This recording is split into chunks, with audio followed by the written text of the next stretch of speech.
The Decadent in love with his Psychopomp, Thomas Mann's Death in Venice, and Adrian Lyne's Lolita. Quote, loneliness fosters that which is original, daringly and bewilderingly beautiful, poetic. But loneliness also fosters that which is perverse, incongruous, absurd, forbidden. Unquote. Quote, the kingdom of heaven is a state of the heart, not something that is to come above the earth or after death. It is an experience of the heart. It is everywhere. It is nowhere. Unquote. This concept is precisely what the viewer witnesses when they look at Visconti's Aschenbach and Lyne's Humbert on the above screenshots. Their state of heart is their nightmare in paradise, stopped by their morality, but immortalized by their stories. Aschenbach's masquerade is dripping off his head.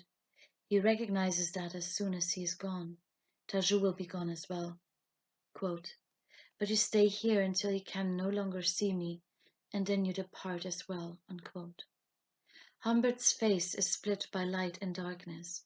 The left half of his face, portrayed as bright and unsullied, is the only side someone can see who is inside the film itself, standing next to his window. The other blood-sprinkled shaded side is the one Lolita would see if she sat next to him. What the viewer sees are both sides, the complete human being, exposed, without embellishments, with the truth, Humbert's ugliness and beauty, but mostly his haunting tragedy. Aschenbach and Humbert fall apart in the fragile paradise they created. Their stories are foremost stories about lives that went wrong, about loves that went missing, and about an overpowering conflict between the body, mind, and soul. Quote, I was in paradise, a paradise whose skies were the color of hell flames, but a paradise still. Unquote. Their love will never be a paradise without imperfections, holes, and obliteration. The Decadent can only experience love as a sudden outcast, as a tortured runaway, and only in a paradise that makes his head burn hot and his body, quote, sticky with sweat, unquote. Quote, I can still talk to you and make you live in the minds of later generations. I'm thinking of aurochs and angels, the secret of durable pigments, prophetic sonnets, the refuge of art. Unquote. Humbert takes Lolita into a sphere where the ignorant and cold-hearted cannot follow. Quote, certainly the story is mainly a story about death, and, to be sure, death as a seductive, immoral power, a story about the lasciviousness of ruin. But the problem that I especially had in mind was that of the dignity of the artist. I wanted to present something like the tragedy of mastership, unquote. Aschenbach tries to master the most basic but the most powerful human emotions: love, sex, jealousy, regret, dreams, desires, violence, and annihilation. One might master them temporarily, but not eternally.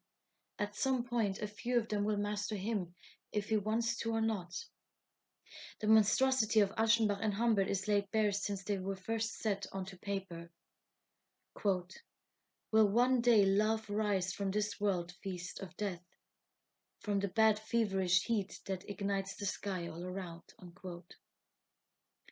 To love is the fruitless attempt to keep death at bay, yet once in a while the ruinous fruit might be love itself. Unhealthy liaisons are omnipresent, from Effie Briest and the Baron Gerd von Innstetten to Emma and Charles Bovary. Love is just a mere social arrangement and an ignored unreality. Despite their dishonesty and immorality, these bonds are universally tolerated because they are sealed off and protected by the act and title of marriage. Despite Humbert's and Aschenbach's embellishing self-defensive words, they are sincere, morbid, and ghoulish, and they loved absolutely and stood by their perverted humaneness. Quote, Again, my theme was the devastating invasion of passion, the destruction of a structured, apparently conclusively mastered life, which is degraded by the foreign god, by Eros Dionysus, and thrust into the absurd. The artist, imprisoned by passion, cannot really become dignified. This basic tendency of bitter melancholy skepticism in the face of all artistic power is expressed in the confession I place in the mouth of the hero, who is already marked by death. Unquote.